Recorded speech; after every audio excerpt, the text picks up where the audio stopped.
मेरे इस कोर्स के पहले सेक्शन के अंदर हमने उन तमाम सॉफ्टवेयर्स को देखा भी और सीखा भी कि जिनकी ज़्यादातर जॉब्स फ्रीलांसिंग वेबसाइट पे अवेलेबल हैं और एग्जिस्ट करती हैं। लेकिन इन सॉफ्टवेयर्स के अलावा कहीं कहीं फ्रीलांसिंग वेबसाइट्स के ऊपर आपको कुछ ऐसे सॉफ्टवेयर्स की जॉब भी मिलेंगी जो शायद आपने कभी सुने भी ना हो। लेकिन इस पर घबराने की ज़रूरत नहीं। अगर आप फेसबुक यूज़ कर सकते हैं, ट्विटर यूज़ कर सकते हैं, यूट्यूब पे वीडियो देख सकते हैं और डिजी स्किल्स के इस कोर्स को पढ़ सकते हैं डिजिटली ऑनलाइन, तो आप बाकी तमाम सॉफ्टवेयर्स के ऊपर भी फ्रीलांसिंग की जॉब कर सकते हैं। तो दोस्तों, इन अगले 2 सेशंस के अंदर मैं बात करूंगा 4 ऐसे सॉफ्टवेयर्स की कि जो बहुत ज़्यादा कॉमन तो नहीं है पाकिस्तान में भी और पाकिस्तान से बाहर भी, लेकिन कंपनीज की रिक्वायरमेंट कहीं कहीं होती है कि वो इन सॉफ्टवेयर्स को अपनी मार्केटिंग कैंपेन के अंदर ऐड करें और इंटीग्रेट करें। और जहां इन सॉफ्टवेयर्स की नीड होगी, वहां किस चीज़ की नीड होगी?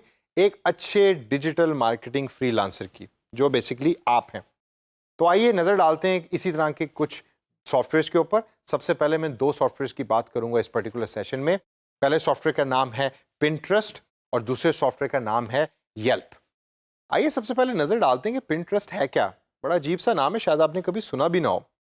Pinterest actually is a digital pin board that allows you to upload media as pins. Exactly जो नाम है वही प्लेटफॉर्म है। पिन और इंटरेस्ट, आप अपनी इंटरेस्ट रिलेटेड पिन्स को अपलोड करते हैं सोशल मीडिया प्लेटफॉर्म पे एक सॉफ्टवेयर के ऊपर। अब लोग इसको यूज़ करते हैं। मुझे गाड़ियों में इंटरेस्ट है तो मैं गाड़ियाँ रिलेटेड पिन्स, पोस्ट को पिंटरेस्ट पिन्स कहता है बाय द वे। जिस तरह ट्विटर ट्वीट कहता है एक पोस्ट को, इसी तरीके से पिंटरेस्ट इनको पिन्स कहता है। तो आप पिन्स पोस्ट करते हैं इस पर्टिकुलर सॉफ्टवेयर पे। से आगे चल के देखें तो पिंटरेस्ट पे होता क्या क्या है। सबसे पहले देयर आर मल्टीपल बोर्ड्स, यानी कि आप एज ए यूज़र अपनी, अगर आपके एक से ज़्यादा इंटरेस्ट है तो आप डिफरेंट पिन्स या डिफरेंट बोर्ड्स क्रिएट कर सकते हैं। अच्छा, एक चीज़ जो आपने जहन में रखनी है, बोर्ड और पिन में क्या फ़र्क है। आपको अगर कभी कभार आप किसी स्कूल में पढ़े हों तो प्रिंसिपल के कमरे में अगर आपकी शिकायत गई और आपको प्रिंसिपल कमरे में बुलाया गया, तो आप वहाँ जाके देखें तो एक हरे कलर का बोर्ड लगा होता है प्रिंसिपल के कमरे के अंदर। उस बोर्ड के ऊपर क्या होता है? पिन्स होती हैं, सिल्वर कलर की छोटी छोटी पिन्स होती हैं। इसी तरीके से पिंटरेस्ट में भी एक बोर्ड होता है जो इंटरेस्ट बेस्ड होता है। ये वही हरा बोर्ड है प्रिंसिपल वाला। तो मेरा एक गाड़ियों में इंटरेस्ट है तो मेरे पास एक गाड़ी का बोर्ड है। मेरा फोटोग्राफी में पिक्चर खींचने में इंटरेस्ट है तो पिक्चर रिलेटेड बोर्ड जो है वो पिंटरेस्ट पे मैंने क्रिएट किया हुआ है एज ए यूज़र। तो जो गाड़ियों वाला बोर्ड है उस पर मैं गाड़ियों के पिक्चर्स को पिन कर रहा हूँ in the form of post. इसी तरीके से जो मेरा पिक्चर्स लेने वाला पोस्ट है या बोर्ड है, उसके अंदर मैं पिक्चर्स को पोस्ट कर रहा हूँ in the form of pens. अब इसे अगर हम आगे चल के देखें तो मल्टीपल बोर्ड्स के अलावा एज ए यूज़र आप और क्या चीज़ कर सकते हैं। एज ए यूज़र आप कर सकते हैं कि यू कैन अपलोड पिन्स, जिस तरह मैंने अभी पहले बात की, और you board is topic specific. Boards बनाने के साथ साथ, जिससे मैंने पहले भी अर्ज किया कि you can actually add pins on to it, you can upload pictures या pins in the form of pictures. उसके बाद आप बोर्ड जो है वो टॉपिक स्पेसिफिक बनाते हैं, टॉपिक रिलेटेड बनाते हैं। चौथे नंबर के ऊपर you can save other pins. मुझे किसी और की गाड़ी की पिक्चर बड़ी पसंद आई तो I can actually save that pin. आपको ये वही पोस्ट की तरह, फेसबुक की तरह होता है, लेकिन चूंकि पिन्स होती हैं तो I can save the pins, I can share the pins अगर मुझे किसी और की पोस्टेड पिन पसंद है। और last but not the least, I can like, I can comment on the pins जो दूसरे लोगों ने पोस्ट की है। तो अब ये तो वो चीज़ें होंगी जो पिंटरेस्ट के ऊपर एक यूज़र कर रहा है। लेकिन ये फेसबुक से मिलता जुलता किस तरह है। और अक्सर आप अभी पिंटरेस्ट की अगर आप मेन पेज पे जाएं तो आप देखेंगे कि उधर एक ऑप्शन दी हुई है कनेक्ट वाया योर फेसबुक। तो आप अपने फेसबुक अकाउंट के थ्रू आप पिंटरेस्ट में भी लॉग इन कर सकते हैं, आपको नया अकाउंट बनाने की भी ज़रूरत नहीं है। इसकी जो फीड है वो फेसबुक से सिमिलर है। आपके ऊपर जैसा न्यूज़ फीड आ रही होती है फेसबुक के ऊपर, इसी तरीके से पिंटरेस्ट में भी फीड आ रही होती है। फीड पे क्या चीज़ अपीयर होती है? वो तमाम पिन्स के जिनके इंटरेस्ट आपने जाहिर किए अकाउंट बनाने के अंदर, वो तमाम पिन्स आपकी न्यूज़ फीड के ऊपर या फीड के ऊपर अपीयर हो रही होती हैं।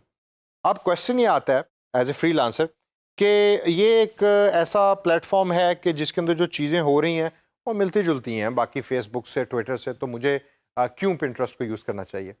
ज़्यादातर फ्रीलांसर और पिंटरेस्ट यूज़ करने वाले जिन पॉइंट्स को हाईलाइट करते हैं, आइए उन पर थोड़ा सा नज़र डालते हैं कि किस वजह से आपको पिंटरेस्ट यूज़ करना चाहिए एज ए कंपनी।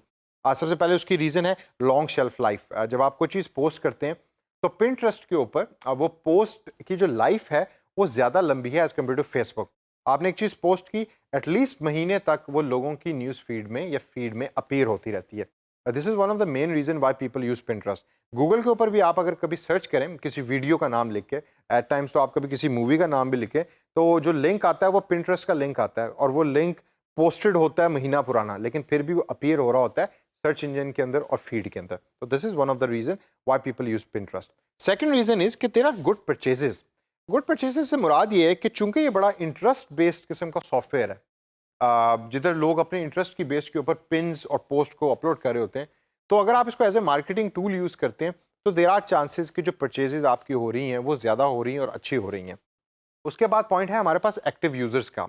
क्योंकि ये इंटरेस्ट बेस्ड सॉफ्टवेयर है, तो अगर मैं गाड़ियों में इंटरेस्ट रखता हूँ तो मैं रेगुलरली गाड़ियों के पिन्स को अपलोड करता हूँ पिंटरेस्ट के ऊपर, ताकि जो मेरे फॉलोअर्स हैं पिंटरेस्ट पे वो इन चीज़ों को देख सके। लेकिन ये पब्लिक प्लेटफॉर्म है, तो अगर मैं गूगल पे भी सर्च करूंगा तो मेरी पिन्स जो हैं वो पब्लिकली भी लोगों को अपीयर हो रही होंगी।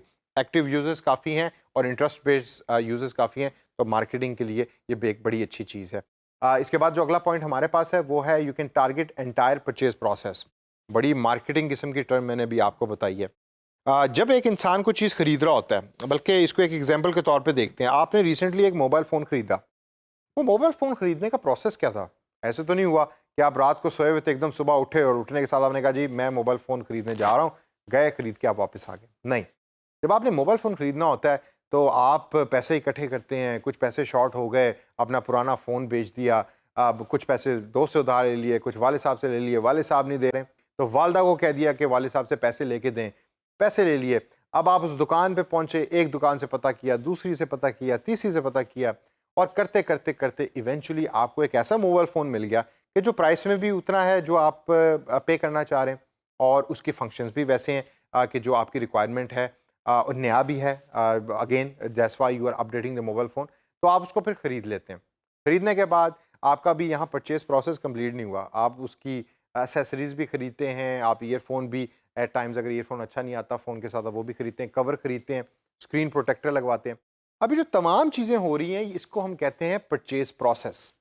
यानी कि एक कंज्यूमर या कस्टमर किन किन मरहलों से गुजरता है एक प्रोडक्ट को खरीदने में, और हर कस्टमर जब कोई चीज़ खरीद रहा होता है तो उसका एक परचेज प्रोसेस होता है। अगर मैं मोबाइल फ़ोन खरीद रहा हूं तो मेरा परचेज प्रोसेस फ़र्क है। फॉर एग्जाम्पल, मैं अगर मोबाइल फ़ोन खरीद रहा हूं तो मैं हो सकता है कि I am walking at an airport, मैंने देखा कि नया आईफोन रिलीज़ हुआ है, I wanted to update my phone, मुझे अपडेट करना था, तो मैंने कहा चलें यार, go ahead and let's buy an iPhone. लेकिन आपका जो मोबाइल फ़ोन खरीदने का प्रोसेस था वो तो बहुत फ़र्क था जो मैंने अभी बताया। तो मेरा परचेज़ प्रोसेस आपके परचेज़ प्रोसेस से फ़र्क है। अब पिंटरेस्ट को यूज़ करके कंपनी जो है वो कस्टमर के एंटायर परचेज़ प्रोसेस के ऊपर मार्केटिंग कर सकती है इंटरेस्ट बेस्ड। दोबारा इंटरेस्ट को ज़हन में रखें, चूंकि पिन्स पोस्ट हो रही हैं इंटरेस्ट ओरिएंटेड, तो जैसे जैसे परचेज प्रोसेस आगे बढ़ेगा कंपनी को ये पता लगता रहेगा कि अच्छा अभी स्टेज के ऊपर तो कंज्यूमर ये देख रहा है कि मुझे कौन सा मोबाइल फ़ोन खरीदना है, सर्च कर रहा है, तो इधर जो है वो उनको मोबाइल रिलेटेड इन्फॉर्मेशन दिखाई जाए। जब खरीदने की बारी आई तो कहाँ से खरीदना है उस रिलेटेड इन्फॉर्मेशन वो दिखाई जाए कि कौन कौन सी ऐसी आपके इलाके में दुकानें हैं जिधर से आप जाके खरीद सकते हैं, या कौन सी ऐसी वेबसाइट्स हैं जहाँ से अच्छा डिस्काउंट मिलता है। तो you can target the entire purchase process, जो पिंटरेस्ट का एक काफ़ी कॉमन जो है वो फंक्शन है, और जॉब्स भी आपको मिलती हैं। अच्छा, पिंटरेस्ट के बारे में तो हमने देख लिया। अब इससे आगे चलें तो एक ऐसा सॉफ्टवेयर है जिसका नाम है येल्प। अजीब सा नाम है, और अगेन ये ऐसा ही सॉफ्टवेयर है पिंटरेस्ट की तरह जो शायद आपने सुना भी ना हो। मेरा ये बड़ा फेवरेट सॉफ्टवेयर है। पाकिस्तान में ये एग्जिस्ट नहीं करता अपनी फुल फॉर्म के अंदर। इसकी सबसे ज़्यादा जॉब्स भी आपको मिलेंगी नॉर्थ अमेरिकन रीजन से, कनाडा, यूएसए से या यूके से, यूरोपियन कंट्री से मिलेंगी, क्योंकि वहाँ के लोग येल्प काफ़ी यूज़ करते हैं। और ज़्यादातर जो इंडस्ट्री यूज़ इसको कर रही होती हैं वो मैं आगे चल के बताऊँगा कि वो कौन सी है, लेकिन पहले नज़र डालते हैं कि येल्प है क्या और उसको आप यूज़ क्यों कर रहे होते हैं। येल्प आप यूज़ करते हैं as a representative page. Representative page से क्या मुराद है? इससे मुराद ये है कि अगर मेरा एक रेस्टोरेंट है तो मैं चाहता हूँ कि लोग मेरे रेस्टोरेंट के बारे में पढ़ें, तो वो कैसे देखेंगे? मेरे फेसबुक पेज पे जाएंगे, नहीं तो मेरी वेबसाइट पे जाएंगे। लेकिन एट टाइम्स जो लोग हैं वो उस फीडबैक को ऑथेंटिक नहीं मानते, रियल नहीं मानते जो फेसबुक पे एग्जिस्ट करता है। तो उसके लिए वो एक रिप्रेजेंटेटिव पेज बनाते हैं येल्प के ऊपर। Yelp is actually A middle man, कि जो रिप्रेजेंटेटिव होता है आपके रेस्टोरेंट का। तो मैं येल्प के ऊपर जाता हूँ, अपना पेज बनाता हूँ और येल्प मेरी रेस्टोरेंट के बारे में यूज़र को या आने वाले लोगों को बता रहा होता है कि मेरा रेस्टोरेंट कैसा है। आगे चल के मैं आपको वो दिखाऊंगा भी। इसके अलावा जो दूसरा फंक्शन है येल्प का, वो है कि यूज़र रेटिंग और रिव्यूज़ की बेस के ऊपर येल्प की जो एक्सेप्टेबिलिटी है दुनिया के अंदर वो बढ़ती जा रही है। यूज़र रिव्यूज़ हो रहे होते हैं, रेटिंग्स हो रही होती हैं और लोग इसको बड़ा क्रेडिबल मानते हैं, ऑथेंटिक मानते हैं। तो होटल इंडस्ट्री में, रेस्टोरेंट इंडस्ट्री में ये चीज़ें बड़ी मैटर कर रही होती हैं, जिसकी वजह से येल्प उनके लिए लाइफ़लाइन है। और लास्ट के अंदर जो पॉइंट है वो है कम्युनिटी क्वेश्चंस। येल्प को यूज़ करके जो यूज़र्स हैं वो डायरेक्टली कंपनी से पूछ सकते हैं सवालात और कंपनी उनके डायरेक्ट जवाब दे रही होती है। आपस में भी इंटरेक्शन कर रहे होते हैं। कम्युनिटी है ना, ग्रुप है, तो वो आपस में भी इंटरेक्शन कर रही होती है किसी पर्टिकुलर रेस्टोरेंट, होटल या और लोकल बिजनेसेस के बारे के अंदर। अच्छा, अब ये तो हो गई चीज़ें कि येल्प बेसिकली करता क्या है, लेकिन Yelp as a freelancer use क्यों करते हैं आप? और इसको यूज़ करने से पहले आपको ये समझने की ज़रूरत है कि कंपनी इसको क्यों यूज़ कर रही होती है। सबसे पहली रीज़न येल्प को यूज़ करने की है कि बहुत बड़ी यूज़र बेस एग्जिस्ट करती है सॉफ्टवेयर के ऊपर। पाकिस्तान में हमारे पास ये सॉफ्टवेयर नहीं, लेकिन नॉर्थ अमेरिका में बहुत सारी दुनिया येल्प एग्जिस्ट करती है, येल्प को पढ़ती है, येल्प के रिव्यूज़ को पढ़ती है। तो कंपनी के लिए एक येल्प अकाउंट या येल्प प्रोफाइल होना जो प्रॉपर्ली मैनेजर है वो बहुत ज़रूरी है। वहाँ फ्रीलांसर का काम आएगा। तो अगर आप फेसबुक कम्युनिटी मैनेजमेंट कर सकते हैं तो दोस्तों ये बताओ कि येल्प की कम्युनिटी मैनेजमेंट करना क्या मुश्किल है? तो येल्प के ऊपर भी आपने प्रोफाइल बनाया और जॉब क्या है उसको मैनेज करने की। कंपनी क्यों कर रही है? क्योंकि यूज़र बेस बहुत बड़ी है।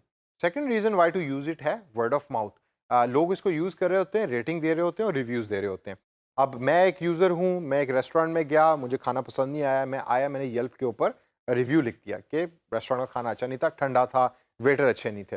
अब अगला जो पॉसिबल कस्टमर है वो येल्प के ऊपर जाके रिव्यू पढ़ता है, उसकी बेस के ऊपर डिसीजन मेकिंग करता है कि क्या मैंने उस रेस्टोरेंट में खाना खाना है। तो अगर आपके रिव्यूज़ अच्छे नहीं हैं तो आपकी कस्टमर बेस जो है वो हर्ट होगी। तो जिसकी वजह से कंपनीज़ यूज़ करती हैं येल्प को, कोशिश करती हैं अच्छे रिव्यूज़ उसके ऊपर आएँ ताकि आने वाले कस्टमर्स हमारी कंपनी में आएँ और आके हमारी सर्विसेज़ को यूज़ करें। तो वहाँ फ्रीलांसर की क्या जॉब होगी?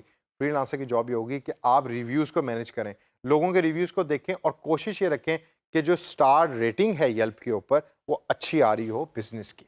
और last but not the least point why to use Yelp is कि यहाँ लोकल कम्युनिटीज़ और लोकल कंज्यूमर्स को आप टारगेट कर रहे होते हैं। फॉर एग्जांपल मैं आपको बल्कि एक एग्जांपल के थ्रू ये दिखाता हूँ।